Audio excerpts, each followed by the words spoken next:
તમે કદાચ love marriage કે ઇન્ટરકાસ્ટ મેરેજ ભલે ના કર્યા હોય, અરેન્જ મેરેજ કર્યા, એનો મતલબ એ નથી કે આવેલી છોકરીને તમે ફટકારો, બેફામ ગાળાગાળી કરો. સાંજ પડે બેડરૂમમાં ગયા પછી તમે પારકા ઘરેથી આવેલી છોકરીને હેરાન કરી નાખો. હું ભાઈઓને કહું છું કે તમારે તો સાસુ અને વહુની વચ્ચે મીડિયેટર બનવાનું છે, સેન્ડવિચ નથી બનવાનું. તમે એમ કહી દો કે બેડરૂમની વાત કિચન રૂમમાં નહીં લઈ જવાની ને કિચન રૂમની વાત બેડરૂમમાં નહીં લાવવાની.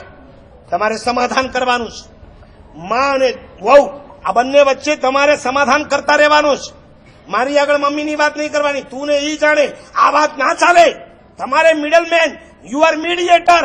તમારે બંને વચ્ચે સમાધાન કરીને બેલેન્સ જાળવવાનું છે. ક્યારેક બની શકે સાસુને કારણે પણ ઘણી વખત વહુના ઘર તૂટી જતા હોય છે, એને ઘરમાં રહેવાની ઈચ્છા પણ ન થાય. એક કાળ એવો હતો, છોકરી જલ્દીથી ડાયવોર્સ નથી માંગતી. એની ભૂલ ન હોય અને કદાચ ઓલો માર મારે તો ઢોર માર ખાઈ લેતી, એની ગાળો સાંભળી લેતી, ઉપરથી કહેતી હજી મારવું હોય તો મારો, પણ પ્લીઝ મને મારા ઘરમાં નહીં મોકલતા. મારા મા બાપની ઇજ્જતનું શું થશે? એ છોકરીને પોતાના મા બાપની ઇજ્જત દેખાતી, પોતાના ભાઈ બહેન દેખાતા, હું પાછી ઘરે જઈશ તો મારા નાના ભાઈ બહેનોના ભવિષ્ય ખતમ થઈ જવાના. પ્લીઝ મને ઘરમાં રાખો, મારા પર જે આક્ષેપ કરવા હોય કરો. એક કાળ હતો. આજે તો મમ્મીઓ ચડાવીને મોકલે છે, બેટા ડરવાનું નહીં, કોઈ કહે તો સાંભળી નહીં લેવાનું, ઈ બે કહે તો આપણે ચાર સંભળાવવાની. અને જો એમ કહે ને અહીંયા નહીં રહેવા મળે, ચિંતા નહીં કરવાની, अपने घर के दरवाजे પછી આવે કે ના આવે? તમે જેને વેલકમ કહો, શરમ ના આવે? મેં એવી મમ્મીઓ જોઈ છે જેને લાફો મારીને પોતાની દીકરીને કહી દીધું, ખબરદાર છે, આથી અમે તારા મા બાપ નથી, તારા સાસુ ને સસરા એ તારા મા બાપ છે, તારો ધણી એ તારા માટે પરમેશ્વર છે, અને તારું સાસરું એ તારું ઘર છે. આ મા બાપ મરી ગયા છે, આ ઘર તારા માટે હવે બંધ થઈ ગયું છે. જે કરવું હોય, જે ફોડવું હોય ત્યારે ત્યાં ફોડી લેવાનું છે. પાછા તો આ ઘરમાં તને નહીં આવવા મળે. ડાયવોર્સ ઇઝી નતા, પણ આજે છોકરીઓ પણ મજબૂત થઈ ગઈ છે, છોકરાઓ પણ આવેશમાં. કેટલી સિલી મિસ્ટેક હોય છે. હું હમણાં બેઠો તો વોરા સાહેબ સાથે પ્રવચન પહેલા, મને કે મારા સાહેબ કેટલીક વખત તો એટલી સિલી મિસ્ટેક. શું મિસ્ટેક?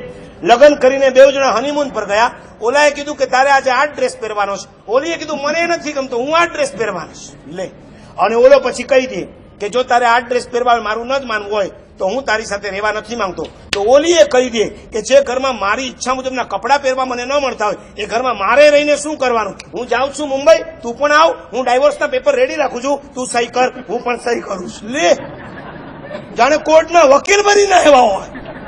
બધું જ ખબર છે, ક્યાંથી પેપર લેવાના, ક્યાં સહી કરવાની, ક્યાંથી એને છૂટો પાડી દેવાનો. શરમ શરમ શરમ, શેમ શેમ શેમ. આ ધંધા જૈનોના ઘરમાં ના શોભે. તમે શ્રાવિકા છો, તમે વેશ્યા નથી.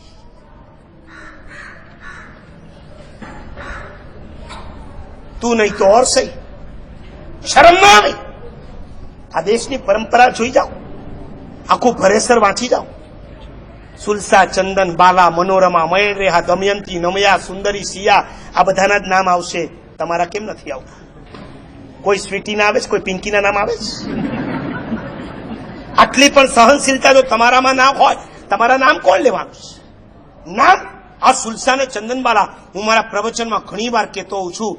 મા બાપ અહીંયા જો બેઠા હો, તમારી દીકરી જો ઉંમર લાયક થઈ હોય અને પરણાવતા પેલા 4 મહાસતીના ચરિત્ર વંચાવી અને પછી જ લગ્ન કરવા મોકલજો. 1 દમયંતી, નંબર 2 અંજના, નંબર 3 સીતા અને નંબર 4 દ્રૌપદી. આ સીતા, આ દ્રૌપદી, આ અંજના અને આ દમયંતી. સીતાને 12 વર્ષ, દ્રૌપદીને 14 વર્ષ અને ઓલી અંજનાને 22 વર્ષ.